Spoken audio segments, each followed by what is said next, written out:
Olá, boa tarde a todos. Muito obrigado pela presença de todos.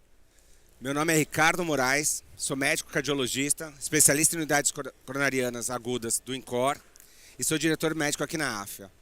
É uma honra a presença de todos, agradeço o convite da Sociedade Brasileira de Cardiologia e a AFIA pelo convite para essa aula.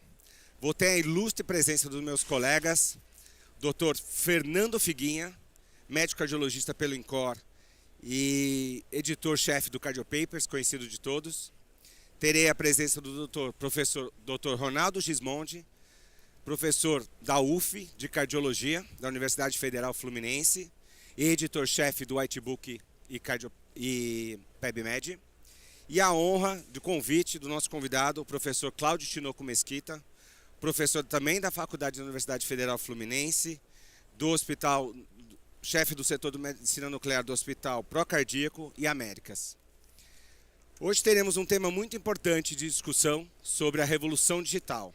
Revolução digital é essa que vocês mesmos estão vivendo. Cada um de nós, cardiologistas, médicos, atuantes na prática clínica, vamos viver nesse momento, nessa era, a revolução digital. Revolução digital essa que começa com uma pergunta, na verdade uma provocação para todos. Vocês sabem que tem um médico melhor que vocês, que está aí, do seu lado, na verdade, no seu bolso. E não é o Dr. Google, não é a Dr. Alexa, já é o Dr. OpenAI. Esse Dr. OpenAI, ele vai trazer mais informações técnicas e estruturadas do que a gente já viveu até agora. E eu consegui provar para vocês que na prática clínica da cardiologia isso está mudando. Com perguntas simples, perguntas do nosso dia a dia. Por exemplo, um paciente triarterial com sintaxe de 40, com score de sintaxe de 40. Eu devo submeter esse paciente para a cirurgia de revascularização miocárdica, cirúrgica ou angioplastia? É uma dúvida que até agora a gente tira pelo Google, né? A hora que a gente faz a pesquisa via Google, essa pesquisa via Google me dá uma série de respostas do guideline, da diretriz, do próprio Cardiopapers, de teses, mas totalmente desestruturadas e que a gente tem que pesquisar. Hoje, a gente já vive uma nova era. Essa mesma pergunta de suporte à decisão de revascularizar esse paciente, através do chat GPT, me consegue trazer uma informação muito mais estruturada e baseada num modelo generativo que vai poder eu tomar essa decisão. O que é o chat GPT? Muito conhecido de vocês, muito badalado e falado. Ele tem 3 características que para a área de saúde vão fazer mudar o cenário. Uma das características é que ele é generativo, ele tem o poder de gerar algo novo, de prever uma próxima palavra. É muito diferente da nossa abordagem tradicional do Google. Ele é pré-treinado com um número infinito de volume de dados. Esses dados gerais, né, na verdade não só para a área de saúde, mas dados gerais, fazem com que a gente consiga ter informações cada vez mais estruturadas. A gente tem um modelo atual que a gente chama de MedPalm 2, que é da Google, que só tem informações médicas. Mas ele tem uma característica que fez a mudança, que é o T, o Transformer. A partir de 2017, a tecnologia de nuvem, de convolução neural, que os algoritmos de machine learning conseguiram adquirir, fez com que esse processo acelerasse muito rápido e a gente tivesse um processo de informação totalmente diferente do que a gente vivia. Isso é o que a gente chama de transformação digital. Não é aumento da velocidade da informação, não é só entregar mais rápido, é mudar a característica que esse dado, que essa informação traz para a gente. E isso está tão imbricado no nosso dia a dia que a gente nem percebe. A Amy Webb é uma futurista. Num evento desse ano, no SXSW, que é um evento de transformação muito importante, ela teve um novo conceito, que é a osmose da inteligência artificial, o que ela está chamando de iosmoses.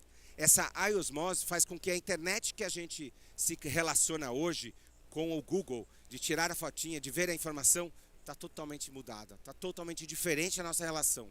E isso já está imbricando na saúde, que até o próprio Peter Lee lançou um livro esse ano, o Peter Lee é o CEO da Microsoft, que demonstra que a gente está vivendo essa nova era da inteligência artificial na saúde. Essa era da inteligência artificial na saúde está revolucionando o tratamento, o nosso relacionamento com esse dado estruturado de informação na saúde. E não é uma briga, não é a máquina, a inteligência versus o homem. É esse dados que a gente vai utilizar, essa forma de informação que a gente vai utilizar. E aqui eu vou dar exemplos na cardiologia do nosso dia a dia, que vão poder estruturar muito melhor o nosso cuidado com o paciente. Por quê? Porque a gente tem mais de 8 milhões de papers publicados por ano. A cada 73 dias dobra o conteúdo de educação científica. Como é que um médico vai conseguir se atualizar com uma velocidade o suficiente para tratar esse paciente? Até agora, em setembro, de janeiro a setembro desse ano, foram feitos 23 novos guidelines, americanos, europeu e brasileiro, sobre tratamentos do nosso dia a dia. Todos conseguiram ler os 23 guidelines? Com certeza não. Como é que eu vou trazer esse dado estruturado? E para isso, a inteligência artificial vai conseguir trazer uma série de informações. Aqui um exemplo. Um estudo publicado na Nature esse ano, em julho, demonstrou que para pacientes com radiografia de tórax, uma simples radiografia de tórax, ele conseguia fazer uma precisão de diagnóstico de diabetes com uma radiografia de tórax em 84%. Se esse paciente tiver uma hemoglobina glicada acima de 9, ele consegue aumentar o valor preditivo para 89%. Então, a gente vai conseguir ser muito mais assertivo com uma simples radiografia de tórax. Um outro exemplo também publicado esse ano, do nosso dia a dia, do nosso desafio diário. Um paciente, num estudo em Pittsburgh, que validou o algoritmo de machine learning para eletrocardiograma. Pacientes com dor torácica, com eletrocardiograma normal e oclusão da artéria. Oclusão praticamente total da artéria. Esse paciente provavelmente teria alta. Esse paciente provavelmente não seria tratado como um infarto grave. Eles conseguiram um valor preditivo positivo muito elevado, com uma sensibilidade de 78%, mais uma especificidade de 96%.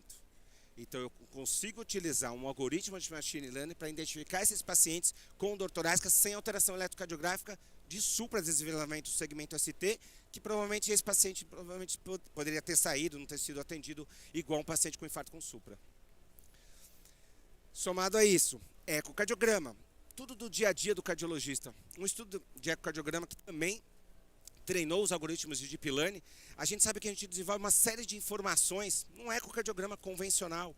Essas informações, como é que olhos atentos, né, que praticantes da ecocardiografia conseguem fazer diagnóstico de doença mitral, estenose aórtica, alteração de função ventricular. Aqui eu consigo aumentar essa velocidade através de machine learning para fazer um diagnóstico muito mais preciso de disfunção ventricular, de alteração de parede, de alteração segmentar, só que simplesmente apertando um Enter. Então ele treinou, esse é um estudo que foi feito na Universidade de Ohio, que treinou o machine learning para fazer, e o médico, a hora que ele vai laudar, já está totalmente estruturado o resultado do ecocardiograma dele. Ele vai validar, ele vai poder ver a veracidade dessa informação que o algoritmo deu, mas muito mais rápido. Novamente, no cateterismo. Então, um estudo publicado agora recentemente na Nature em agosto, um estudo chamado CAT AI.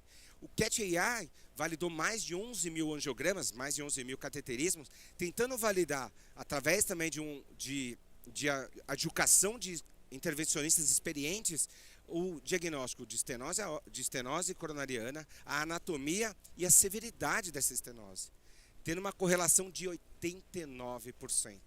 Ele não vai substituir o médico, o intervencionista que está fazendo angioplastia, mas ele vai acelerar o processo de diagnóstico, ele vai acelerar o processo de laudagem, ele vai acelerar a indicação de angioplastia, porque ele vai ser muito mais preciso. Então esse estudo, novamente, treinou com 11 mil pacientes, com dados e informações de angiogramas de 11 mil pacientes, e conseguiu suportar esse médico que está na hora para fazer a intervenção.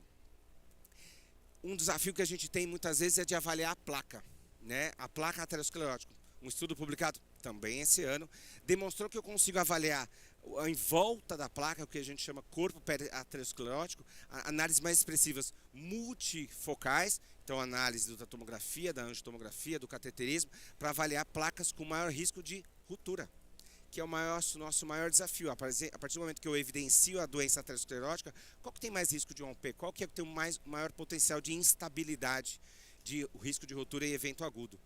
o machine learning consegue treinar isso, e com isso eu consigo ter informações muito mais precisas para angioplastar esse paciente, que muitas vezes, aos olhos do ser humano, eu não conseguiria indicar uma angioplastia no paciente com uma placa, por exemplo, de 40%, que não tem nenhum critério de instabilidade anatômico, mas eu consigo ver através de machine learning. E isso faz com que a gente tenha um enorme crescimento do desenvolvimento de inteligência artificial de machine learning nessa última década de devices. Esse estudo publicado na Lancet demonstra a correlação que existe de responder pequenas respostas, dúvidas médicas, e esses algoritmos de machine learning estão se correlacionando para ter uma resposta melhor. Isso é super importante, porque a hora que eu trago dados de saúde para o paciente, eu consigo ser muito mais assertivo. Aqui é um dado de um banco de dados francês e britânico que avaliou 30 milhões de twitters. Esses 30 milhões de twitters de pacientes que tinham diagnóstico de diabetes mellitus. O que esses pacientes procuravam na internet? Qual que era a preocupação associada a esse diagnóstico? Ele não queria saber da droga nova, ele não queria saber da mudança de estilo de vida, ele queria saber se ele ia morrer, se ele ia morrer menos. Então, a partir do momento que eu tenho um dado estruturado, que eu consigo trazer essa informação, eu sei que eu tenho que falar para esse paciente que ele vai morrer menos. Não adianta eu entregar informação mais nova, o estudo mais novo. Eu tenho que explicar para ele isso. Cardiologia é um dos campos que tem mais estudos científicos randomizados duplos cegos, fase 3. Aqui é um exemplo de um registro, o registro ERIC. O registro ERIC seguiu mais de 14 mil pacientes por 10 anos e conseguiu criar um score, o score de risco de ERIC, da predição do desenvolvimento de insuficiência cardíaca. A área sobre a curva do score de ERIC é de 80% de assertividade. Porém, eles pegaram o banco de dados desses 14 mil pacientes que foram seguidos por 10 anos e analisaram o eletro inicial. Um eletro de 12 derivações, através da convolução neural do machine learning, conseguiu uma área sobre a curva de 76. Ou seja, ele é sobreposto ao mesmo score de risco de ERIC. Ou seja, eu consigo, através de um eletro, imputando o machine learning, avaliar o risco desse paciente desenvolver insuficiência cardíaca com um eletro de 12 derivações.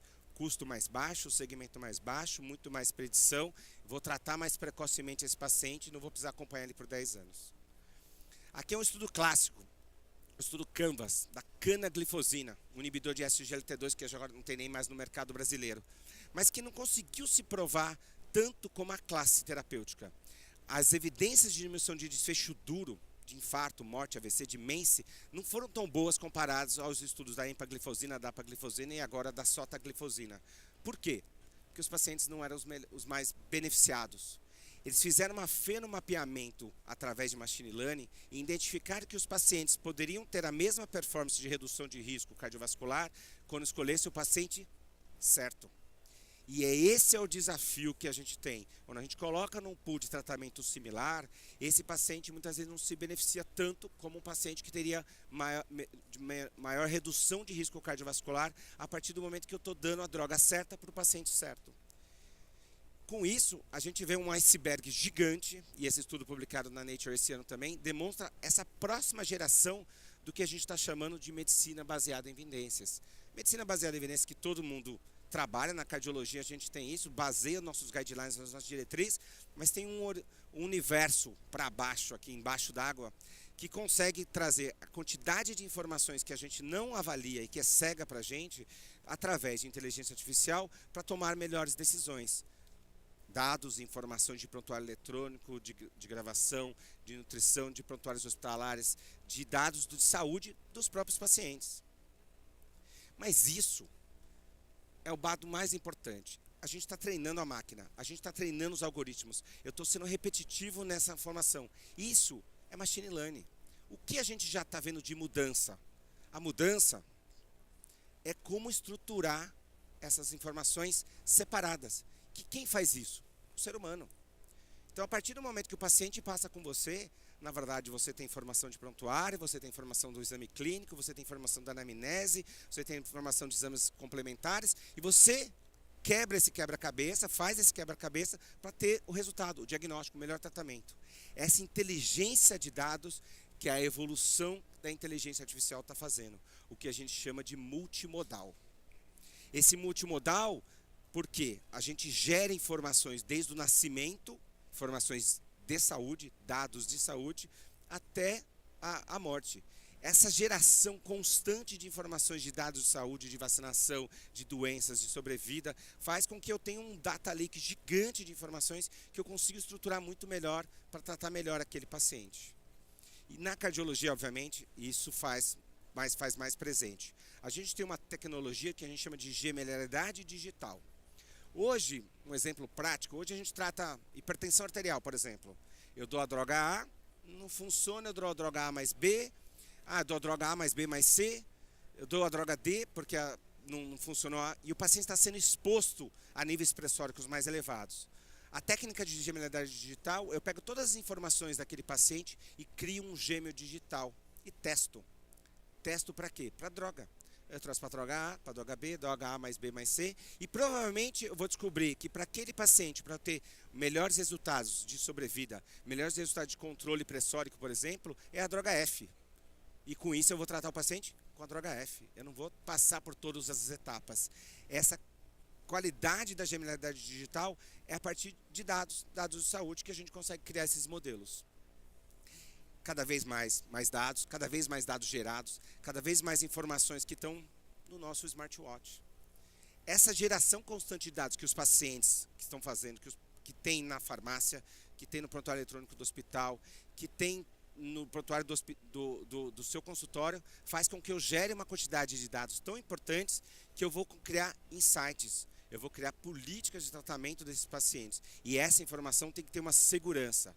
E é aí que é o maior desafio que a gente vive hoje. A interoperabilidade dos dados. Como é que eu integro esses dados de informação que estão totalmente desconexas com segurança, e a tecnologia do blockchain, que a gente usa todo dia num Pix, por exemplo, do Open Bank, a gente está vendo que a gente chama de Open Health. O Open Health vai ser o futuro dessa interoperabilidade dos dados com uma segurança do blockchain. E com isso, um estudo foi publicado quinta-feira agora na New England, ele prejuga desses modelos que a gente tem, modelos estatísticos de análise de pacientes, que é estatística de predição, de análise de estatística, para um modelo de inteligência artificial, utilizando a convolução neural para predizer o mesmo risco, mas provavelmente muito mais assertivo e com um curto período de tempo. E isso, uma publicação do Topol desse ano, na verdade, demonstra que esse modelo multimodal, que eu vou ter informações de texto, de áudio, de imagem, de sinais, de prontuário eletrônico, de gravadores de sinais vitais dos hospitais, por exemplo, de um holter, através, quando eu submeto a isso ao conhecimento médico conhecido, publicações, a literatura, as próprias notas, eu vou conseguir uma interação o suficiente para ter tarefas e perguntas dinâmicas para eu poder aplicar na prática clínica daquele paciente, como prontuário, relatório, chatbot muito mais adaptado para aquele paciente, textos e até mesmo terapias digitais, que é o nosso futuro. Hoje a gente vive nessa camada que a gente chama de saúde digital. Todos nós somos atuantes dessa saúde digital, sendo pacientes, sendo médicos, prescrevendo, a farmácia, todo mundo está em contato com essa saúde digital diariamente, fazendo o seu papel, conectando, cada vez mais conectada, cada vez mais interoperável, melhores resultados a gente vai entregar. Com isso, a gente vai evoluir para o que a gente está chamando de terapia digital. Hoje no Brasil a gente tem uma terapia digital aprovada, que é um SleepUp. O SleepUp é um aplicativo. Parece bobo, mas ele na verdade é um aplicativo de insônia. E ele foi o único regulamentado pela Anvisa até agora, porque ele consegue fazer uma qualidade de tratamento desses pacientes submetidos à insônia, com monitorização, com orientação, mas tratando digitalmente esse paciente que não tem sono. Essa evolução para terapias digitais, que é o que a gente vê em desenvolvimento. Nos Estados Unidos, aqui são as solicitações de terapia digital em 2022, submetidas ao FDA. Tem umas centenas de milhares de terapias digitais novas para tratar diversas doenças, diversos gaps que a gente muitas vezes não consegue intervir com a mudança de estilo de vida, com o remédio. Mas provavelmente a terapia digital vai fazer isso. O Brasil está muito longe disso? Ainda não. Existe uma portaria que foi feita em 2020, que a gente chama de Rede Nacional de Saúde. A Rede Nacional de Dados de Saúde, ela tem um objetivo de unificar todos os dados de saúde até 2028.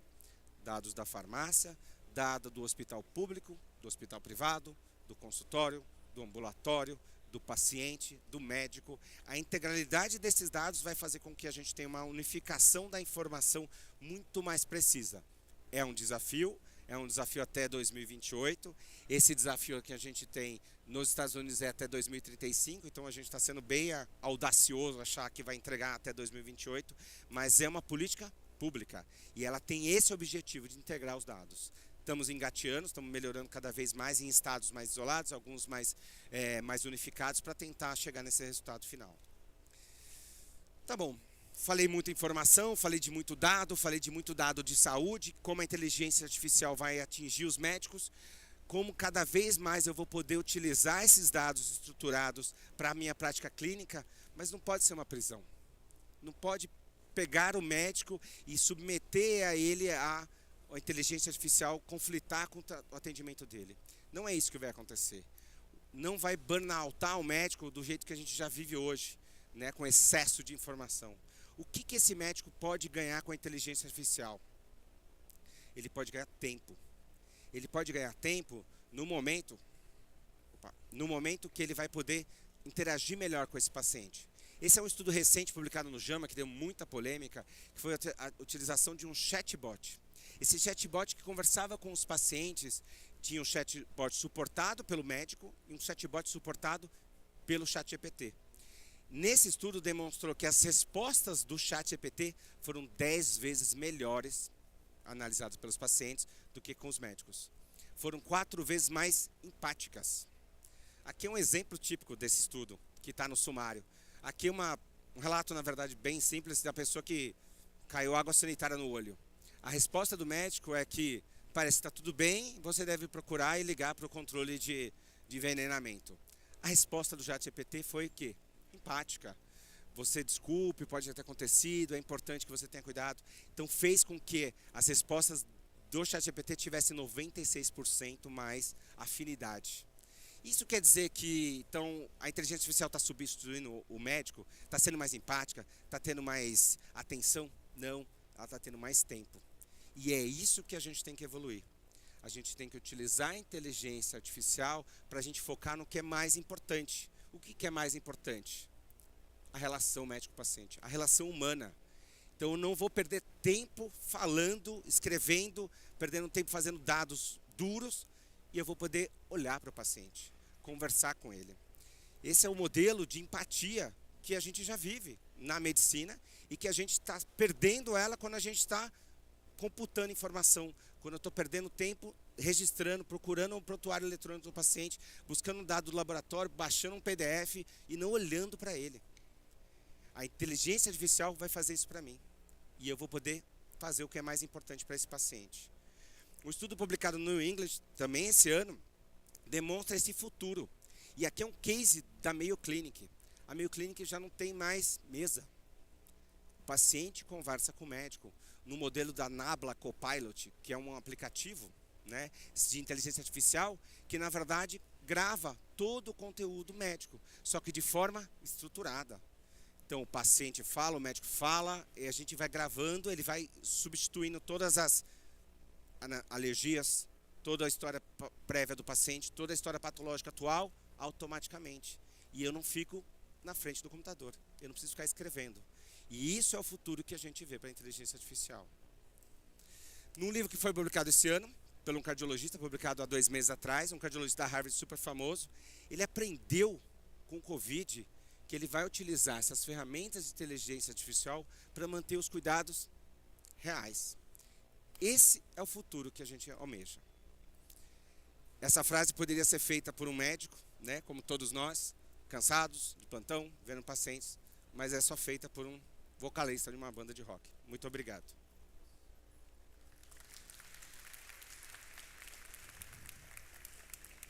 Bom. Queria chamar o Dr. Fernando Figuinha. Ao final, nós vamos ter um painel de discussão que a gente vai abrir para as perguntas. Figuinha.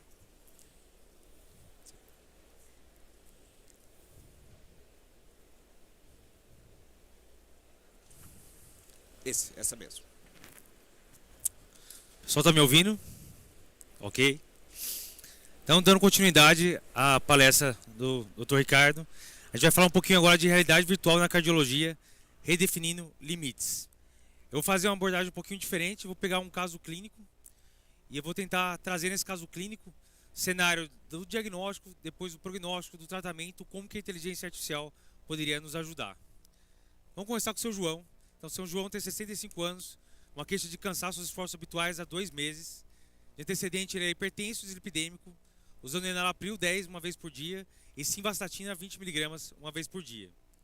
Exame físico, pressão não está muito bem controlada, pressão de 146 por 94, frequência cardíaca de 96, tem estágio jugular presente, tem sopro sistólico e foco mitral, 2 cruzes em 6, estertor crepitante em bases, fígado a 2 centímetros do rebordo costal e edema de membros inferiores. Então, de tudo isso que eu falei, acho que está meio claro que parece uma EC. A gente não precisa aplicar aqui os critérios de Framingham, mas ele tem história clínica, tem antecedente, tem vários achados de exame físico que sugerem IC. Qual que seria o nosso próximo passo para esse paciente? A gente precisa saber se ele tem fração reduzida, preservada, levemente reduzida, para definir como que a gente vai tratar esse paciente. Então, acho que é claro que a gente precisa um ecocardiograma nesse momento. Se você está num serviço particular, que você consegue facilmente um ecocardiograma, tranquilo. Mas vamos dizer que você está num serviço, uma unidade básica de saúde, que muitas vezes vai esperar 6 meses, às vezes 1 ano para conseguir marcar um ecocardiograma, e é a realidade, infelizmente, em muitos lugares aqui do Brasil. Então, como que a inteligência artificial poderia nos ajudar nessa situação? Eu vou trazer um estudo que foi apresentado no Congresso Europeu de Cardiologia, agora há 1 mês atrás, de um aplicativo de inteligência artificial que poderia ajudar bem esse cenário. É um aplicativo que chama US2AI. Basicamente, você não precisa ser ecocardiografista, você só precisa colocar o aparelho de ecocardiograma e colocar as janelas pré-especificadas. Pode ser um agente de saúde, pode ser uma auxiliar de enfermagem, e o próprio aplicativo vai pegar as imagens melhores e vai emitir o laudo. Isso tudo em menos de 2 minutos. Então é basicamente o que a gente está vendo aqui. Então a gente vai ter aqui todos os relatórios de função ventricular, tamanhos, consegue avaliar a função diastólica. Então, nesse cenário, a gente poderia adiantar bem, fazendo um ecocardiograma, às vezes com um aparelho, um agente de saúde fazendo o ecocardiograma de vários pacientes que precisariam. Esse US2AI foi um estudo que entrou no estudo que foi validado pela FDA, com 600 pacientes, comparando um laudo pelo aplicativo de inteligência artificial com um laudo de um expert humano. E o que ele mostrou é que foi permutável, então avaliando todas as variáveis que eram analisadas no estudo, a gente viu que era bem semelhante às variáveis que os experts humanos faziam e que o aparelho mostrava. Ele mostrou uma menor variabilidade, na verdade, tinham 2 experts que faziam os ecocardiogramas, a gente viu uma variabilidade maior entre os ecocardiografistas. Quando a gente usava o aplicativo, era mais preciso os dados e tem uma melhor eficiência. Então, nesse estudo, para pegar todos os dados que precisava, a gente demorava em torno de 40 minutos com um expert humano para tirar todos esses dados, contra 1,2 minutos, então bem menos de 2 minutos com esse aplicativo US2AI. Ou seja, para a gente fazer 600 exames de ecocardiograma, a gente precisaria de 4 meses com humanos e 12 horas usando esse aplicativo. Então, numa cidade, por exemplo, que tem uma fila muito grande de ecocardiograma, com um dispositivo desse só conseguiria adiantar bem a fila de espera. Isso aqui é só os gráficos mostrando que realmente é permutável e o gráfico da direita mostrando que a variabilidade é menor quando você utiliza o dispositivo. Isso foi apresentado no Nature Communications em 2022, que foi a validação disso e aprovação consequente no FDA. Isso existe, eu estou até discutindo com a galera do US2AI para tentar aplicar na minha clínica, mas eles querem que tenha um monte de ecocardiograma, então não vai rolar ainda não. Mas é viável, dá para você entrar em contato com eles. Eu estou até avaliando a questão financeira do negócio. Mas vamos dizer nesse paciente que a gente tem um ecocardiograma. O ecocardiograma desse paciente veio com fração de ejeção de 32%. Vamos começar a tratar ele, a gente sabe, precisa dos 4 pilares. Vamos começar, ele estava tomando só enalapril, vamos facilitar a prescrição, começar ramipril. Poderia até questionar se usar beta-bloqueador ou não, estava um pouco congesto, furosemida. Começou o tratamento básico e vai reavaliar o paciente daqui a 1 mês. O paciente volta daqui a 1 mês, bem melhor. Não estou sentindo mais nada, estou tudo tranquilo. Vamos mexer alguma coisa na prescrição? A gente está no congresso, obviamente a gente vai falar que tem que otimizar, chegar nos 4 pilares, o quarteto fantástico, usar beta-bloqueador, espironolactona, usar algum inibidor de SGLT2, Mas infelizmente, na prática, a gente vê muito acontecer isso. O time que está ganhando não se mexe. O paciente está bem melhor, para que eu vou dar mais remédio para ele? Vai ficar mais cara a prescrição, às vezes vai ter efeito colateral. E a gente sabe que a gente não pode parar por aí. Faz muita diferença otimizar todo o tratamento da IC para esse paciente. Então, como que a inteligência artificial poderia ajudar nesse caso? Ele poderia trazer uma estratificação prognóstica. Acho que a maioria dos centros utiliza já dispositivo de prontuário eletrônico, e com os dados que tem lá, eles poderiam emitir se o paciente é de baixo, intermediário ou alto risco. Só para deixar mais claro, vamos dizer que a gente está com um paciente com câncer de próstata e um paciente com idade semelhante com insuficiência cardíaca. Se o paciente recebe um diagnóstico de câncer de próstata, ele associa câncer com morte e ele não vai deixar de fazer o melhor tratamento para câncer. Já a insuficiência cardíaca, minha tia tem, minha avó tem, eu não preciso tratar, não vou gastar tanto dinheiro. Como que a gente poderia então melhorar essa conscientização, tanto do médico como do paciente? Então vamos dizer que o dispositivo de consultório mostrasse um score de risco. Aqui eu estou dando um exemplo do Medic, que é um exemplo de score para IC. Então colocando lá, ele puxa automático com o prontuário, qual que é a fração de injeção, IMC, creatinina, classe funcional, cigarro, diabetes, DPLC, e aparece esse dado. O paciente tem 11% de chance de morrer em 1 ano e 25% de chance de morrer em 3 anos. Ou seja, em 3 anos, 4 pacientes como aquele, um vai estar morto. Então, mostra para o médico que é um caso grave, a gente tem que tratar o melhor possível. Do outro lado, o câncer de próstata, se tiver um Gleason baixo, 100% de sobrevida em 10 anos. Um Gleason intermediário alto, às vezes 90% de sobrevida em 3 anos. Então, teoricamente, a mortalidade da IC vai ser bem maior do que de um paciente com câncer de próstata. Mas câncer de próstata, o cara não vai falar, não vou deixar de tratar. Ele sabe que o câncer pode matar. Mas IC, às vezes, não está na cabeça clara do médico e muito menos do paciente que precisa tratar direito. Então, a inteligência artificial, nesse ponto, poderia nos ajudar conscientizando melhor o paciente e médico que você tem que chegar no melhor possível no tratamento. E será que não daria para ajudar também a otimizar o tratamento? Então, como que a inteligência artificial pode te ajudar o médico a caminhar nessa questão de tratamento? Então, ele poderia avisar o médico, baseado no diagnóstico do paciente, nos achados do paciente, qual que seria o tratamento ideal para ele. E eu vou trazer aqui um trabalho que foi apresentado no ACC, no Congresso Americano de Cardiologia desse ano, que é o Better Care Heart Failure. Então, cuidar melhor de ser, basicamente, né? Qual que foi a ideia desse trabalho? Estima-se que nos Estados Unidos a gente tem em torno de 68 mil mortes por gap de cuidados em CFR. A maioria porque não está tomando o Quarteto Fantástico, não está tomando as 4 drogas que têm impacto em mortalidade. Se a gente for ver só ARM, que é antagonista de aldosterona, espironolactona ou eplerenone, 65 a 75% dos pacientes elegíveis não estão usando nos Estados Unidos. Se resolver só esse gap, fizer cálculos com o benefício de mortalidade, a gente poderia evitar 20 mil mortes nos Estados Unidos por ano, só prescrevendo direito espironolactona ou eplerenone. Então esse trabalho, o Better Care Heart Failure, focou em prescrição de antagonistas de aldosterona. Então eram pacientes com fração de injeção menor de 40%, que não tinham nenhum critério de exclusão para usar, né? Então a pressão era boa, o potássio não era muito alto, nada. E ele avaliou 3 braços. Então um braço era o tratamento usual, o médico atendia o paciente e decidia se ia entrar ou não com espirono ou eplerenone. Outro braço seria um alerta na hora da consulta, que é o da esquerda. Então durante a consulta aparecia um aviso, esse paciente poderia se beneficiar de espironolactona. Isso poderia atrapalhar o fluxo, mas avisaria na hora. E o terceiro braço seria uma mensagem por e-mail, ele receberia falando que vai atender um paciente que vai precisar de espironolactona. Então no braço alerta aparecia assim. Então o médico vai começar a atender o paciente e aparecia lá, Heart Failure Medication Alert. Então o paciente tem fração de injeção de 25, tem todos os dados aí já puxado automático. Está usando carvedilol, está usando losartan, não está usando nenhum antagonista de aldosterona.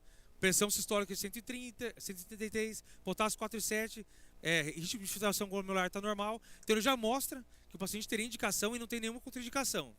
Daí caberia o médico só decidir se vai dar ou não. Às vezes teve alergia no passado, não quero dar, não é obrigatório a dar. Mas fica claro para o médico que esse paciente teria um possível benefício da droga. No braço alerta ele receberia um e-mail. Então e-mail, paciente tal, 77 anos, com fração de injeção de 30%, precisaria tomar, você vai atender ele semana que vem.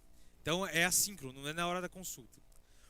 Então o desfecho primário era ver quantas pessoas estavam, no final do estudo, utilizando realmente um antagonista de aldosterona, e o secundário se estava usando alguma outra medicação a mais, como beta-block, ECA, etc. Então, No começo já tinha 80% usando um vasodilatador e 80% do beta-block, 74% usando vasodilatador. Conseguiram randomizar mais de 2.200 pacientes. E o que eles viram é que esse braço que recebia um alerta na hora da consulta aumentou em 2,5 vezes, que é a última coluna, aumentou em 2,5 vezes a chance do cara prescrever, com NNT de 5. Então, para cada 5 alertas, um paciente recebeu uma spironolactona ou eplerenone, que seria uma medicação que a gente sabe que tem benefício a longo prazo.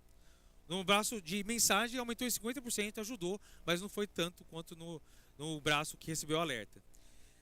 Para as outras medicações não teve diferença. Mas, concluindo, basicamente foi um estudo que mostrou que, às vezes, o dispositivo, que pode ter uma inteligência artificial baseada em cada doença, sugerindo o melhor tratamento do paciente, ele pode sim aumentar a chance do médico prescrever e, consequentemente, a longo prazo, ter melhora de desfecho. Então, isso poderia ajudar também no tratamento do nosso paciente. A gente tem que chegar sempre na NCFR, no quarteto fantástico, IECA, BRA, sacubitril valsartana, beta-block, inibidor de SGLT2 e um antagonista de aldosterona. Em relação à reabilitação cardíaca. Reabilitação cardíaca, a gente sabe, já viu muitos estudos mostrando benefício, mas a gente sabe que é pouco prescrito na prática. Então, reabilitação cardíaca não é simplesmente só exercício físico. Então, exercício a gente sabe que eles vão avaliar capacidade física, tolerância basal, pressão de exercício, vai avaliar os riscos de ser comorbidades, vai monitorizar exercício, mas muito mais do que só indicar exercício físico para o paciente com IC, é um programa educacional que vai abordar vários outros objetivos de melhoria para o paciente. Então, além de tudo que a gente falou lá na direita, também pode fazer um aconselhamento nutricional e dietético. Se o paciente fuma, pode orientar a cessação de tabagismo, avaliação psicológica, a gente sabe que é muito prevalente, né, a alteração de humor nesses pacientes com IC, revisão de medicação, tentar otimizar a aderência do paciente. Então, tudo isso a gente sabe que é benéfico. A evidência que tem, primeiro de exercício, a gente teve um estudo a HF Action, com mais de 2.300 pacientes, que mostrou um benefício. O desfecho primário era a morte ou hospitalização por qualquer causa, não houve benefício claro nesse daí, mas quando a gente avaliou especificamente capacidade funcional e sintomas, a gente viu um benefício claro em capacidade funcional e sintomas. Na verdade, o Heart Failure Action já tinha pré-especificado uma análise que eles avaliariam algumas características basais que poderiam impactar no resultado.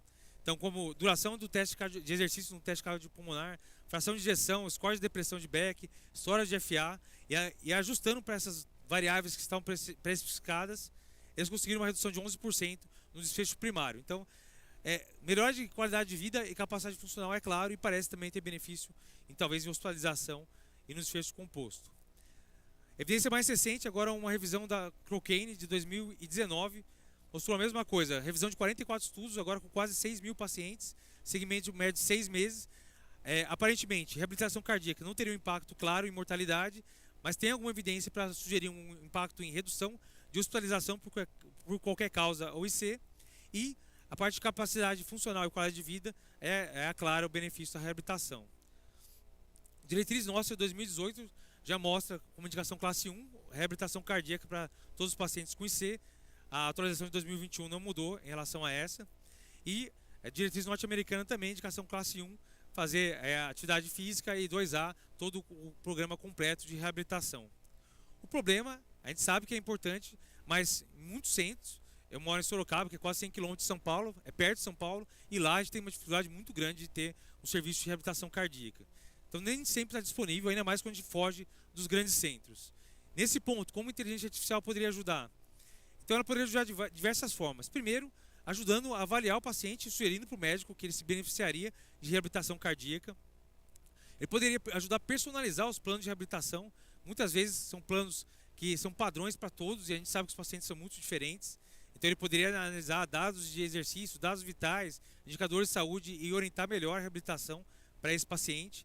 Poderia ajudar com controle remoto. Muitos pacientes têm já dispositivos, wearables, que conseguem avaliar a frequência cardíaca, conseguem ter monitoramento, às vezes no celular, de pressão arterial, saturação. Conseguiria motivar e engajar melhor o paciente. Então acho que muita gente aqui deve usar o Duolingo, né? Então parece besteira, mas se você fica brigando sempre para conseguir passar de fase, a gamificação ajuda demais o paciente a talvez manter uma atividade física, que o objetivo principal é ele fazer exercício, não é ganhar no Duolingo ou na gamificação de reabilitação, mas é algo que ajuda o paciente a engajar com o sistema. Poderia ajudar o paciente então, a otimizar o tratamento, pelos outros benefícios da reabilitação. Poderia ter um coach virtual, aqui seria importante, principalmente quando você não tem nenhum serviço de reabilitação por perto. Então, a própria inteligência artificial pode orientar melhor o exercício para os pacientes em lugares mais afastados, além de conseguir reduzir custo. Então, você não vai precisar de todos os custos de transporte, de ir até um centro de reabilitação em lugares que a gente não tem isso disponível. A gente já tem algumas evidências, tem um trabalho que saiu no SCI em 2017 já mostrando que houve sucesso de usar uma reabilitação cardíaca domiciliar, com orientação domiciliar.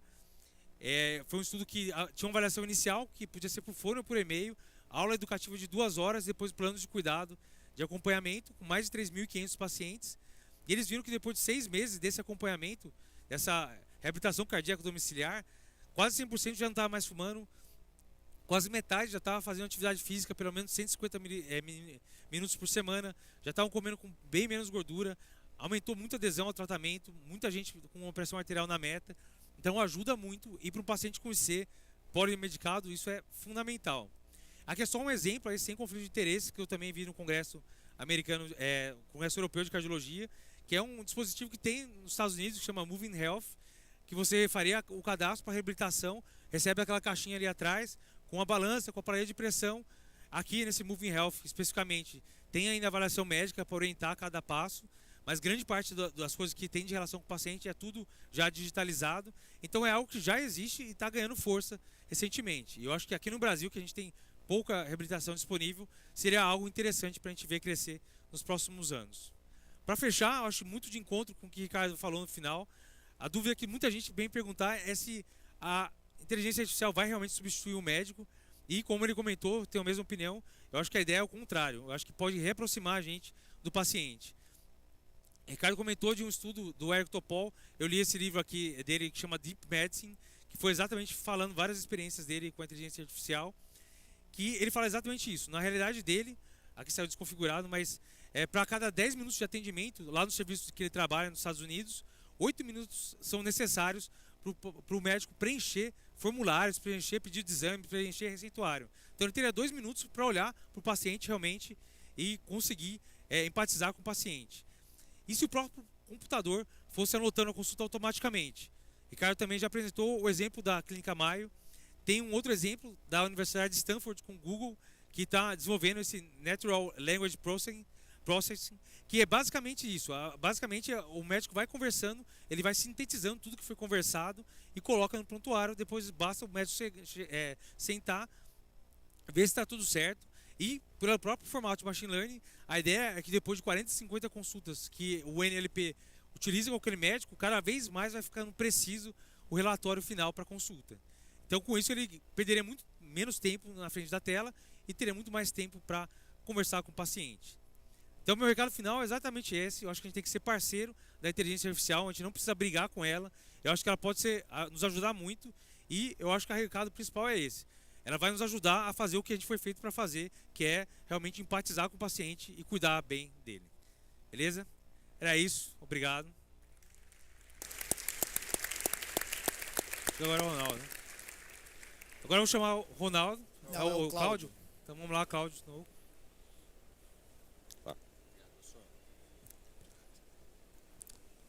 Parabéns. Valeu. Só apertar o branquinho. Satisfação. Bem, boa tarde a todos. Eu gostaria de agradecer o convite da AFIA. Estou super contente ver essa arena lotada, né? O tema de inteligência artificial está atraindo muita atenção. Recentemente, tem uns 4 a 5 anos, a gente fez uma adoção da inteligência artificial lá na Universidade Federal Fluminense. Estamos oferecendo várias atividades, trabalhos, pesquisas.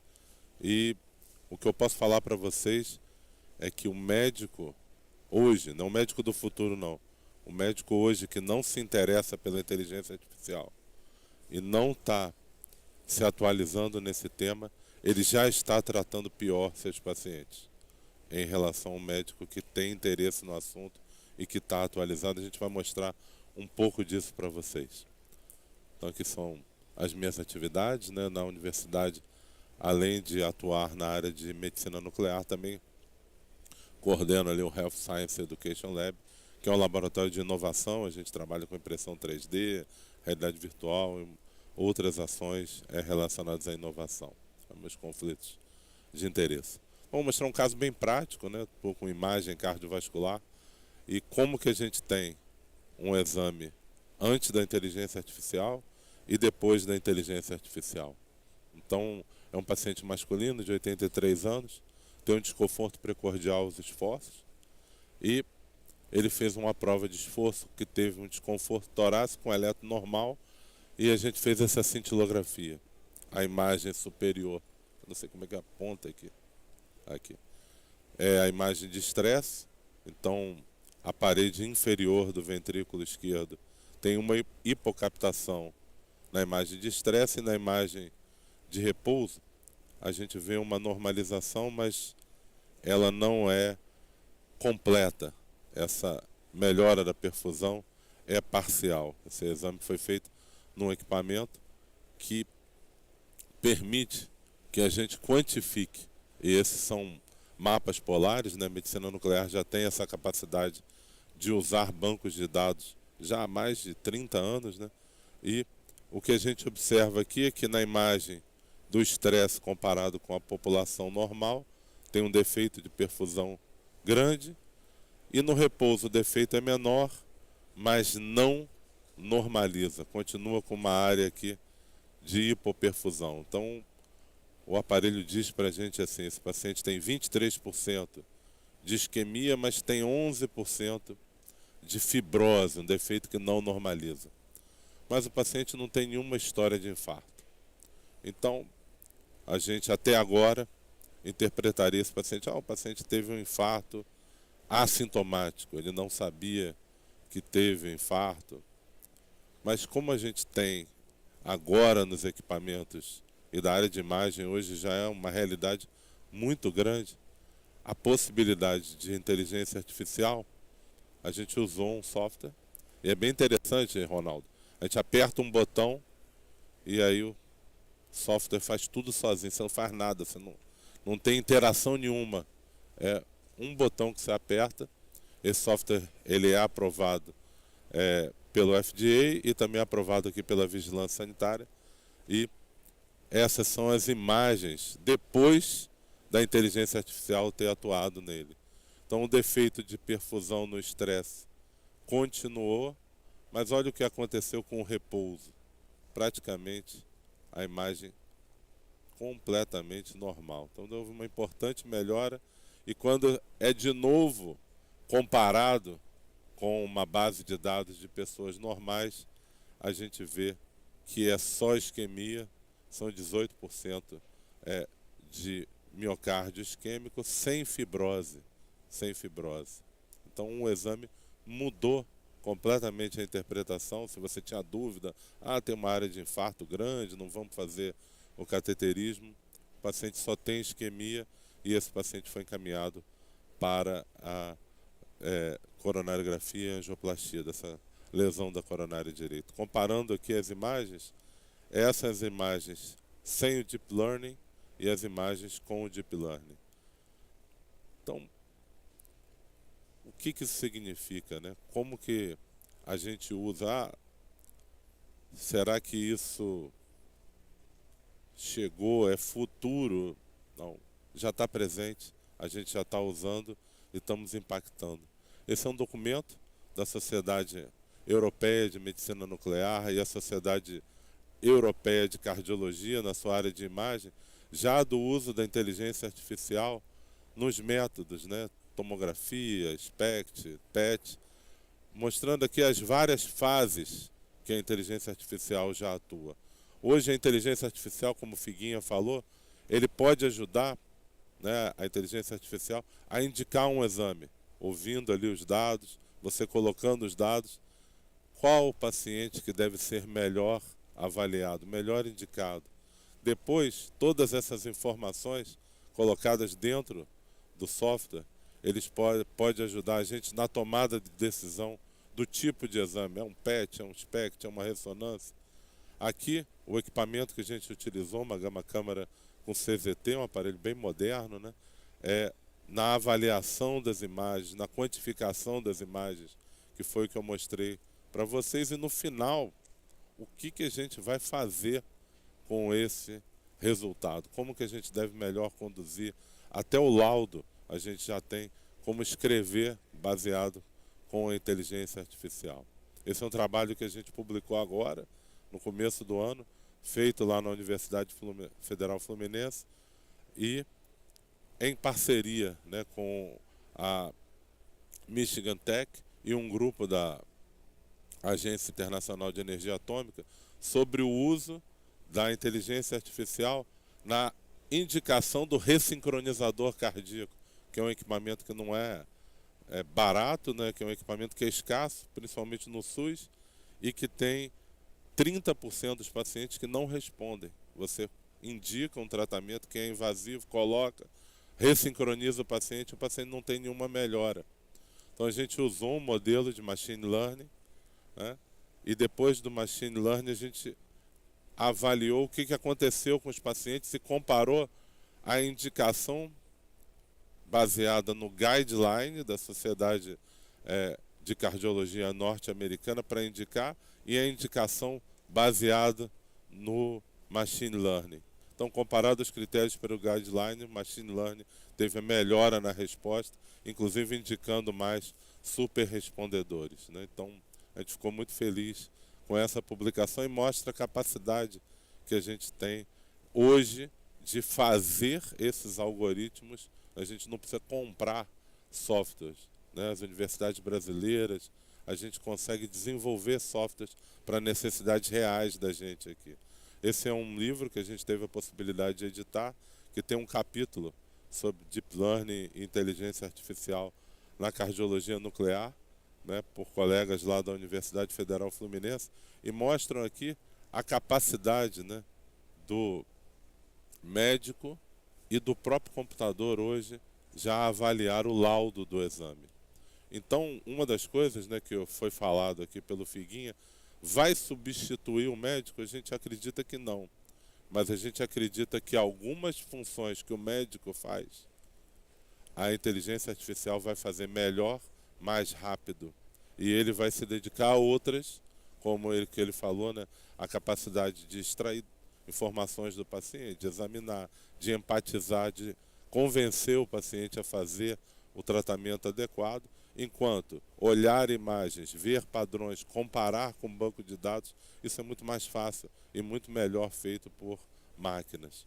Então, o que eu mostrei para vocês foi a avaliação de um fenômeno físico, que é a atenuação. Quando a radiação passa por dentro do corpo do paciente, interage, né, com as mamas nas mulheres, com o abdômen e gordura depositada no abdômen nos homens, e isso leva à atenuação. A gente observa aqui que, mudando a posição da aquisição do paciente, a gente consegue normalizar alguns defeitos. E isso, hoje, atualmente, a gente vence usando a tomografia computadorizada para gerar mapas de atenuação. A gente consegue melhorar a qualidade através de aparelhos como esses, o SPECT-CT. Só que você tem que ter uma tomografia computadorizada dedicada para fazer essas imagens de CT. Você vê a capacidade que um exame, que uma correção daquele defeito de atenuação que a gente achava que era um infarto, quando é feito com uma CT, o exame passa a ter uma acurácia muito melhor. Mas você vai ter equipamentos mais caros, usa radiação, demora mais tempo para você fazer essas imagens. E aí, vou falar um pouquinho sobre a inteligência artificial, um conceito que hoje todo mundo tem que saber, tem que entender, tem que procurar estudar. Foi nessa conferência em 1956 que criou-se esse conceito de que coisas feitas pelo homem que possam ser feitas por uma máquina, né, são inteligência artificial. Então, a capacidade de ler um texto, se um computador consegue ler, é uma visão computacional, um tipo de inteligência artificial. Se ele consegue ouvir e transformar aquilo num texto escrito, estruturado, né, uma linguagem natural, processamento de linguagem natural. Então, várias dessas funções que a gente chama de inteligência artificial, elas não são propriamente uma inteligência humana, são características e aptidões específicas que as máquinas foram desenvolvendo aí tem a linha do tempo, e que conjugam matemática com computação. Inteligência artificial é matemática muito complexa e bem aplicada com computação de qualidade. Tanto que esse aparelho que a gente comprou no Procardíaco, a gente comprou o aparelho chegou, o computador demorou quase 8 meses, porque ainda estava sendo todo o processamento dos novos processadores de informação para o computador ser embarcado. E o que ele faz? Através desse algoritmo matemático, ele consegue separar o que é estrela do que é bolinha. Só que ele consegue numa velocidade muito mais rápida do que o olho e a capacidade humana. E dentro dos subtipos de inteligência artificial, também foi apresentado aqui, uma das que são mais interessantes para a gente na medicina é o Deep Learning. Então, no Machine Learning, a gente treina a máquina, né? Quero que você aprenda com isso aqui e avalie. No Deep Learning, ele vai aprender com várias coisas que você não vai ter nem ideia. Vão ser formadas camadas e camadas de aprendizado, e é isso que a gente usa nesse equipamento, né? É um equipamento com CZT, e o software que a gente usa é o TrueCore. O que ele fez? Foi alimentado com exames de várias tomografias, várias cintilografias, detectado qual era o perfil de atenuação, criados esses mapas, e você veja, o equipamento cria um mapa sintético. E hoje vocês vão ouvir falar muito disso. Uma tomografia sintética, uma ressonância sintética. O que é aquilo? É um exame feito a partir de outras informações. Ele cria uma tomografia, ele cria uma ressonância, cria um eco. Dados sintéticos são criados pela máquina e são usados para melhorar a imagem. Então, as camadas aqui das redes neurais e como que é o fluxo. A gente faz o exame, o aparelho usa a rede neural e melhora a imagem. E aí estão exemplos, né? E aí eu queria falar para vocês que isso já está presente, a gente tem usado, e o Rafael, residente lá do Hospital Procardíaco, ganhou o prêmio do melhor trabalho de residente esse ano, mostrando a eficiência desse software na nossa população. E aí ele mostrou, né, a estratégia do Deep Learning, aqui estão os exames, ganhou o primeiro lugar no Congresso da Sociedade de Cardiologia, porque impacta muito, melhora a qualidade do exame e reduz os erros. Então, o slide final é esse. A inteligência artificial, ela não é o futuro, aquela coisa futurística, né? Ela já é parte integrante da área que eu trabalho de imagem, de vários softwares, ela já impacta na vida dos pacientes, e quando vocês voltarem para trabalhar, no ano que vem, vocês vão ver, todos vocês já vão ter tido experiência, ou com o ChatGPT, ou com algum aplicativo, ou com algum exame que foi analisado por inteligência artificial. Então vocês precisam se apropriar desse conhecimento, e aqueles que têm interesse por estudar e pesquisar, é crucial que a gente faça pesquisa, iniciação científica, mestrado, doutorado nessa área, porque senão a gente vai ficar só consumindo esses softwares, esses sistemas são caríssimos. E a gente é capaz de desenvolver com dados brasileiros, com bancos de dados brasileiros, e projetar isso para o mundo. O Brasil já inventou coisas aí fantásticas, né? Como o próprio sistema Pix agora, totalmente inventado, é baseado no blockchain e está impactando no mundo. Agora outros países estão fazendo, entre outras coisas que a gente é capaz de fazer bem. Obrigado.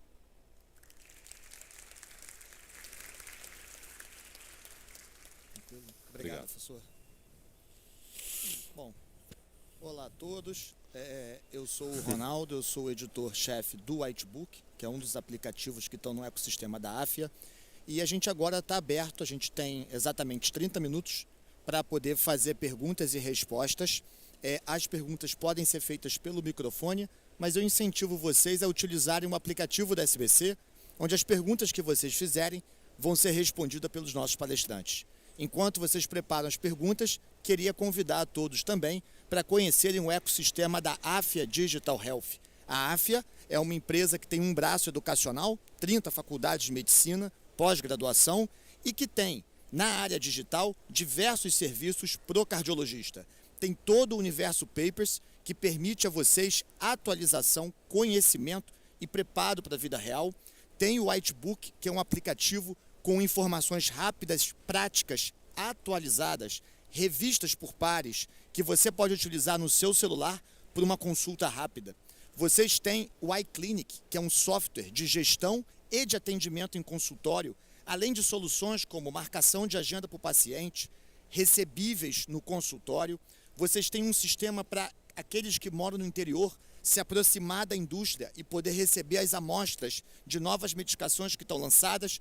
O seu paciente pode comprar esse remédio e recebe em casa, além do Glic, que é um aplicativo para aqueles de vocês que cuidam de pacientes diabéticos, que permite a monitorização da glicemia em casa e a troca de informações direta em tempo real com vocês, tá bom? Então eu vou começar aqui selecionando algumas perguntas que sejam importantes. Eu acho que a primeira delas, que é a pergunta que traz mais desafio para a gente gente vê a inteligência artificial crescer. Ela hoje é uma realidade no que diz respeito à análise de estudos científicos, predição de risco. Ela é hoje uma realidade nos exames de imagem. Então o professor Cláudio mostrou, vida real, já está usado. Quem fizer senti-lo com ele é analisado por isso. A gente já tem ela muito próxima da realidade na linguagem de processamento. Seja a linguagem que vai ler a internet e nos dar uma informação, ChatGPT, seja uma linguagem que vai nos ouvir e gerar um registro. E com isso, algumas de nossas funções certamente vão acabar sendo substituídas pela inteligência artificial, ao passo que a gente vai poder se dedicar a outras coisas. E eles queriam ouvir de vocês, primeiramente, quais seriam as áreas que vocês acham que mais precocemente possam ser impactadas, porque talvez os jovens que estejam aqui escolham outros caminhos para a sua carreira. A pergunta do Lourenço foi especificamente sobre eco, mas eu acho que certamente é sobre imagem. Sim. Bom, na verdade, assim, o que a gente vê que está em crescimento, tem algumas áreas terapêuticas que têm umas vertentes de crescimento muito grande em inteligência artificial. A primeira de todas é a oncologia, né? A radiologia e logo depois a oncologia. A radiologia porque a gente já tem uma evolução muito grande, né? A gente brinca até, na verdade, que a inteligência artificial analisa muito bem pixel, né? A imagem. E a evolução disso já existe hoje, que não é somente isso. Mas a oncologia é uma das vertentes que tem maior crescimento associado por causa do desafio diagnóstico e do desafio do tratamento, né? Uma das principais vertentes da oncologia é o gêmeo digital. Então, a partir de dados do paciente, a partir de dados de informação de imagem do tumor, a partir de dados histopatológicos, eu consigo testar a melhor quimioterapia para aquele paciente, por exemplo. Então, antigamente, de uma pergunta para o ChatGPT para ele responder para você. E aí a gente sabe que muitas vezes uma pergunta muito técnica, muito profissional, ele dá uma resposta que muitas vezes é condizente. Aí você vai olhar a referência não tem nada, não se correlaciona, o artigo não existe, o DOI não existe. Ele inventa. Então essa alucinação do ChatGPT já foi documentada na área de saúde mais ainda, por isso que a gente não pode ficar refém, né, literalmente de poder só achar que ele está certo, e aí essa informação pode estar errada. A referência vai estar errada, e você muitas vezes pode ter um suporte de decisão errado. Recentemente a gente teve uma discussão que vale a pena continuar ensinando ao estudante de medicina dar laudo de eletro? Está aqui o Kaiser, que é professor de cardiologia. Vale a pena se o computador vai dizer para você um laudo eletrocardiográfico tão preciso, precisa perder tempo de 20, 30 horas?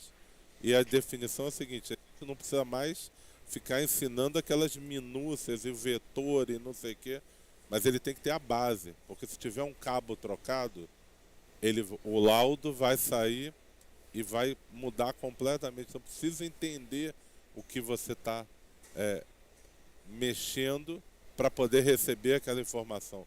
Na verdade, o médico tem que fazer a curadoria dessa informação, porque o que ele falou, vem informação errada, inventada. Se veio uma informação errada, ele vai interpretar errado, e o médico tem que estar atento a tudo isso para usar da melhor forma a inteligência artificial. Legal, aproveitando isso para puxar, quem ainda quiser aprender eletro, o curso do Papers, o qual eu já fiz, ele tem como característica ser extremamente prático. Então ele pula essa questão de blá blá blá, que ninguém entende. Para vocês terem uma ideia, eu fiz curso de eletro com Enéas. Lembra? Exato. 56! Bastante. Então, isso tem muitos anos. Então hoje o curso do Papers, se existisse na minha época, seria muito mais prático e muito mais fácil de ler, o livro é ótimo e quem ainda não se inscreveu para o sorteio, há um sorteio no final dos livros dos papers que vai ser feito no final do auditório. 4 livros, o pacotão. Vai ganhar o pacotão dos livros. Uma pergunta que tem aqui é sobre o aspecto legal, né?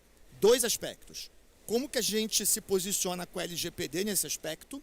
E se esses softwares como o TrueCore, professor Cláudio, se ele já tem amparo na legislação para soltar o laudo ou sempre o médico nuclear tem que carimbar no final?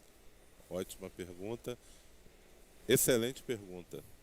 Hoje já tem tecnologia para ter o carro autônomo 100%. 5, não precisar ter o volante. Já tem essa tecnologia.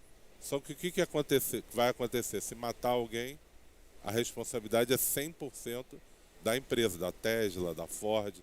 As empresas não querem, elas querem ficar o quê? O semi-autônomo. É o nível 3, né? Que você tem que botar a mão no volante. Por quê? Porque você pode tirar, pode... E aí a responsabilidade é sua. Então até a própria indústria, principalmente na área da saúde, é suporte à decisão. A decisão é sua, mas eles estão dando uma informação aqui que você pode acatar ou não acatar por causa do liability, né, de ser processado. Então, todas as decisões, elas são ainda suas. Mesmo que aquela informação não seja compatível, está lá escrito. E o TrueCore, ele tem a aprovação da Anvisa, mas sabe com quantos pacientes no final o estudo de aprovação foram feitos? 100 pacientes. É isso que aprovou no FDA e aprovou na Anvisa, e a gente coloca no mundo que tem pacientes de 150 quilos, pessoas com 45 quilos, pessoas que têm o coração de um jeito, do outro jeito. Será que isso vai se reproduzir? Então, por exemplo, uma coisa que a gente está vendo, se o paciente enche muito o estômago, bebe muita água, depois de fazer a ergometria, a imagem já muda. E será que isso, o resultado é o mesmo? Então tem tantas variáveis e a gente precisa ficar atento. Por isso que o médico sempre é o responsável final por tomar aquela decisão ou não. E eu acho que vai ser difícil alguma empresa colocar e falar assim, não precisa mais do médico, eu estou tomando a decisão por ele, porque é uma chance de você receber um processo que ninguém quer assumir essa função no final. Eu acho que esse é o desafio, né? Porque a gente sabe que dentre todas as indústrias que utilizam inteligência artificial, a que mais acelerou o processo foi a da saúde, né? Hoje tem 40% do mercado de inteligência é para a saúde, só que ao mesmo tempo ela tem que ser regulamentada, né? Porque é vida e morte, uma decisão. Ao mesmo tempo não pode cercear, né? Então, como regulamentar, conseguir trazer informações suficientes, poder ser usado na prática, melhorar a vida dos pacientes, mas sem cercear o crescimento, sem inibir o crescimento, sem até impactar nos próprios médicos. Eu acho que esse é um desafio que todos os mercados, americano, europeu e brasileiro, estão desenvolvendo. O FDA demora o processo de uma aprovação de uma terapia digital, como tem que ser demorada mesmo, porque sabe que vai se impactar diretamente. Obviamente todo mundo aqui não acha que a Google no smartwatch novo deles, no Apple Watch deles, já poderia ter a glicemia. A tecnologia está pronta. Por que ela não tem a glicemia passada? Porque passa por essa regulamentação, passa suporte de decisão, né? Um clássico estudo que já virou clássico, né? O Apple Heart Study aumentou o diagnóstico de fibrilação atrial. O que eu faço com essa informação? Como é que impacta o sistema de saúde? Quem vai custear, a operadora de saúde vai custear mais diagnóstico de fibrilação atrial nos pacientes que muitas vezes o chá de Svasc é 0, ou o paciente nunca teria esse risco, mas eu aumentei um spread da doença, quem vai se pagar?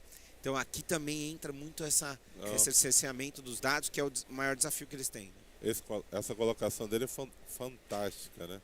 O estudo da Apple Heart Study conseguiu detectar 3%, né, de fibrilação atrial em pessoas com mais de 65 anos. Aí tem uma colega minha que teve um disparo de fibrilação atrial, 10 da noite. Foi para o hospital, todos elétricos, tudo normal, ficou internado, já fez Holter, já fez não sei o quê, não consegue encontrar nada. E aí? Como que você vai conduzir? Agora a ansiedade é máxima, tem medo de viajar. Então a gente está aprendendo esse caminho, né? Será que é para todo mundo estar monitorado? Será que são as pessoas que têm maior risco de fibrilação atrial que a gente vai indicar usar a monitoração pelo relógio, enfim, a gente está aprendendo. Né? Um caminho que a gente vê em todos os outros cenários, que o dado, hoje o dado você está dando para a Apple, né? Para Google, para o Waze. E na verdade a tendência é que esse dado seja do paciente. Sim, sim. Então ele vai ter o poder de dar para o médico a informação flagueando, por exemplo, o médico ou não, ao serviço de saúde, à operadora dele. Então o dado cada vez mais vai ser do paciente. A gente vai ter que interoperar esses dados para poder ser mais, para ter melhores resultados, melhores performances, mas ao mesmo tempo hoje a gente está gerando informações aqui diariamente, 24 horas por 7, e esse dado hoje é da Apple, é da Google, de qualquer outro cenário. Esse inclusive é um projeto de doutorado de um aluno meu. Ele quer criar com a tecnologia blockchain uma maneira de você ter todos os seus dados. Aí ele é o meu médico. Eu consigo franquear para ele essas informações. Então você empodera o paciente e não vai ficar dependendo de um sistema que os seus dados estão todos na China, nos Estados Unidos e tal. Então você consegue ter uma coisa fundamental, que é o dado. Hoje a gente está gerando dado o tempo todo e de informações que podem mudar a sua vida. Hoje essa é uma dor e um dos motivos que Ricardo apresentou, a questão da rede nacional de saúde, de dados, porque a gente trabalha, quando você pensa assim, eu quero utilizar a informação das pessoas para gerar uma predição de risco melhor. E a gente trabalha muito com dados europeus e americanos, mas a gente sabe que a nossa população é muito miscigenada e se não houver uma base de dados amplas, o modelo erra. Então, a gente que faz pesquisa com isso, para você poder rodar o machine learning, você precisa de bancos de dados gigantescos, senão você cria viés na análise dele. Tá? E isso é uma necessidade muito grande que a gente tem ali, talvez, até 2028 para cumprir.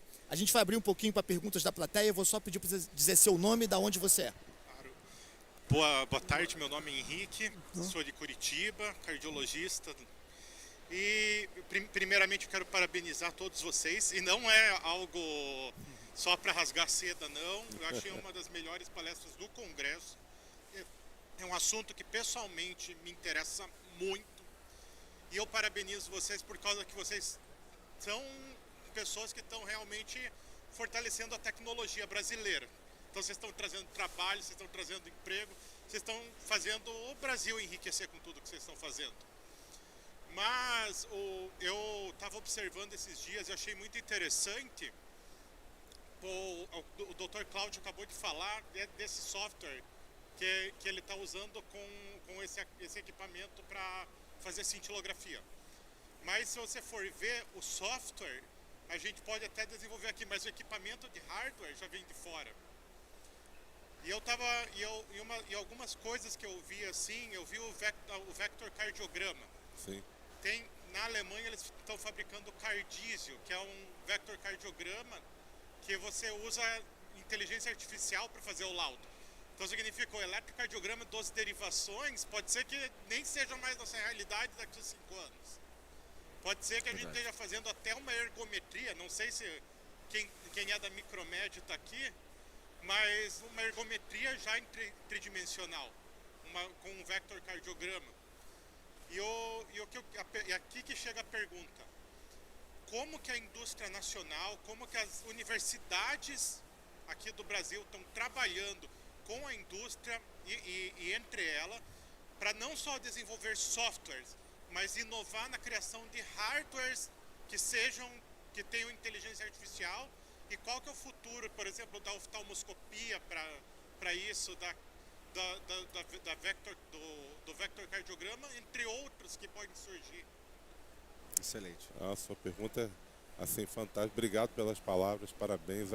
Esse negócio do vector cardiograma acho sensacional. Um dos meus coautores lá desse estudo do ressincronizador, ele queria exatamente o dado do vector cardiograma para fazer inteligência artificial. A gente não tinha para mandar para ele, mas assim, transformar coisas complexas em coisas simples e rápidas é uma das coisas que a inteligência artificial ajuda muito.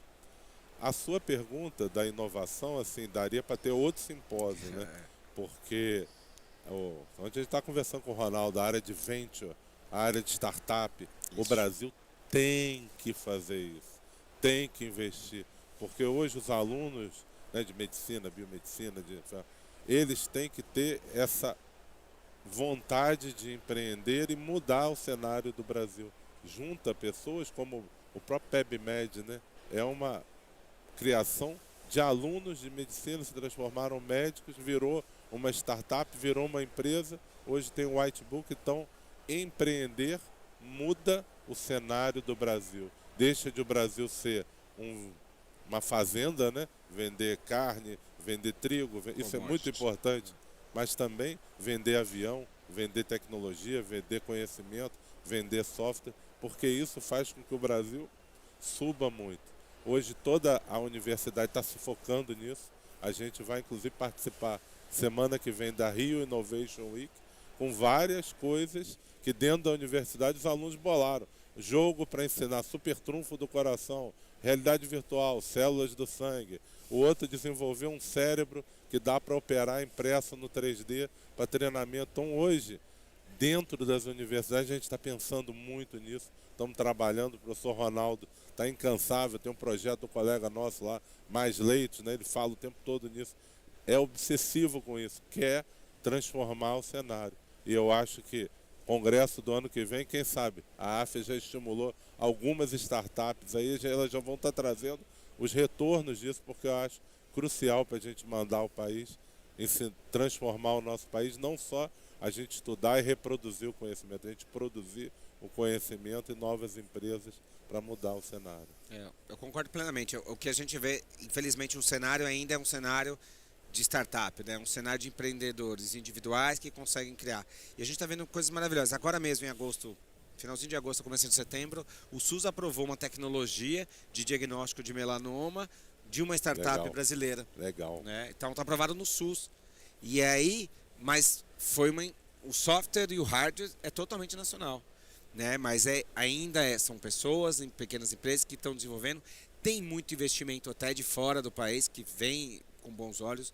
As empresas nacionais, né, de Venture Capital, que estão investindo nessas empresas brasileiras, estão com essa característica de olhar novamente sempre para a saúde, porque é um mercado muito grande, mas ainda a gente engatinha comparativamente aos outros mercados. Em relação ao mercado americano e ao mercado chinês, mas em relação ao mercado europeu, a gente está muito equiparente.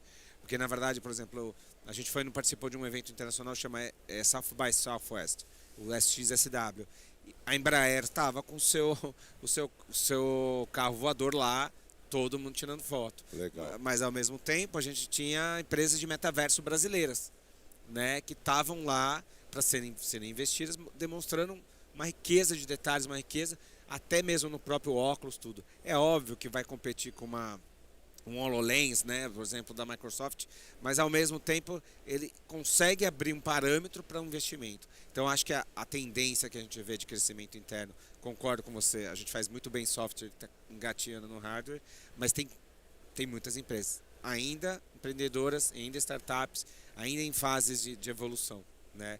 E eu acho que a tendência que a gente vê cada vez mais, a gente teve eventos no Brasil de inovação, está tendo cada crescimento mais. Teve o RIS agora, que é um evento de healthcare no Brasil, que foi enorme, o Rio Innovation que está vindo. Então a tendência é que eu acho que a gente cada vez mais vai conseguir ser proprietário desses dados. Sabe? A gente está chegando pertinho do final, ainda tem mais uma pergunta, eu vou pedir só para falar o nome e de onde você é. Marta, pesquisadora da Unicamp. Com toda essa evolução de startup no Brasil, software e hardware, ainda existem somente 2 lugares do mundo que fazem os chips para os hardware. Isso ainda continua e continuará sendo um gargalo. Mas a minha pergunta a gente sabe que todos os modelos de IA eles são treinados com base de dados passados. Então, como a gente vai usar o IA para pensar em futuro? Boa pergunta. Boa pergunta. Então, a IA hoje permite coisas assim espetaculares. Você sentar na frente de um computador e pedir assim, quais são as 10 áreas mais importantes para você pesquisar saúde no Brasil. O ChatGPT te responde em segundos. O que é mais importante?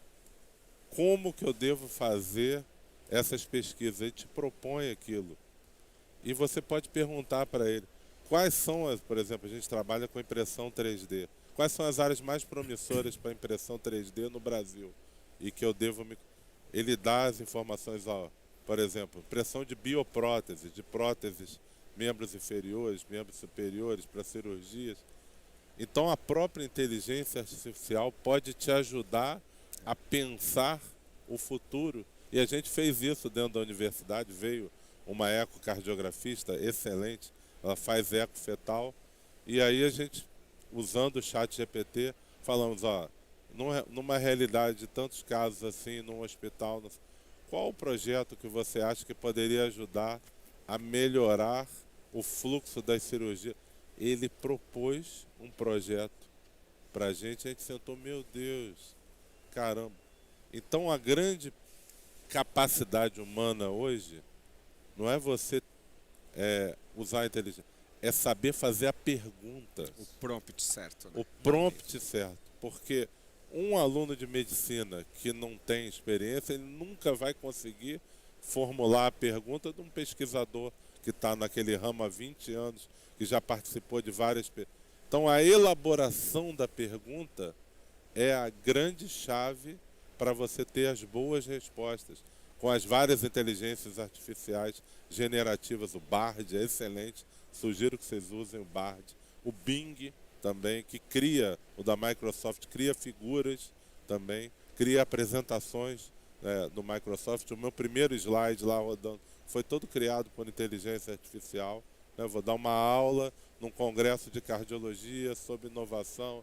Ele vai e monta o slide. Então, saber fazer a pergunta é hoje mais importante do que ter a resposta. Porque a resposta você vai conseguir, mas se você não fizer a pergunta certa, você nunca vai saber para onde andar. A moda do ChatGPT veio muito para a inteligência ser generativa, né? E todo mundo sempre teve aí, mas agora está totalmente acessível, com uma linguagem, né, muito mais humana, vamos dizer. Agora mesmo, acabou de ser lançado o 4.5 do ChatGPT, que já adquire imagem, já gera imagem. Então, o exemplo que a própria OpenAI está dando é: eu tenho essa caixa de ferramentas, eu tenho esse manual, eu quero abaixar, eu tenho essa bicicleta. Você tira fotos e fala, eu preciso abaixar o banco dessa bicicleta. Ele fala qual a chave que você tem que usar, onde, como. E eu quero conversar com ela, né? Então agora já tem um mecanismo de voz que não existia. Então ela está evoluindo, ainda é 2021, né? Todo esse banco de dados, mas a gente vê que o próprio MedPalm 2 da Google está tentando encurtar isso. Depende de tecnologia, depende dos avanços dos próprios computadores, mas eles estão encurtando e já tem promessas, e isso eles fizeram numa exposição da Google Health de 6 meses de atraso só. Então a gente está saindo de 2 anos para 6 meses em 1 ano, né? Se a gente pensar, o ChatGPT foi lançado para o público faz 1 ano, né? E olha como a gente evoluiu rápido. Eu acho que essa é uma grande dica para vocês. Se algum de vocês ainda não usou o ChatGPT, ele funciona melhor quando você contextualiza ele. Então você dá uma explicação do que é a situação e aí você solta a pergunta ou solta o pedido depois. Ele funciona super bem assim. A ideia do Deep Learning, né, do processamento natural de linguagem é justamente tentar, a partir dos dados que existem, criar coisas novas. Essa é a transformação que eles fazem em relação a técnicas de machine learning mais tradicionais. Que eu acho que é o ponto aí da criação, né, de você fazer prospecção futura. A gente está no final da sessão, falta 1 minuto. A gente tem o sorteio dos papers, a Dani já fez o sorteio. Não era obrigatório a pessoa estar aqui, mas eu queria saber se está. Natália Sachet, CPF final 49. Acho que não. Acho que não. O resultado vai estar disponível no site do Cardiopapers, no perfil do Instagram. Quem ainda não segue a gente, é hora de seguir. Quero agradecer muito ao Fernando Figuinha, ao Ricardo, ao Cláudio e a todos vocês que passaram com a gente esse almoço do sábado, tá bom? Obrigado e até a próxima.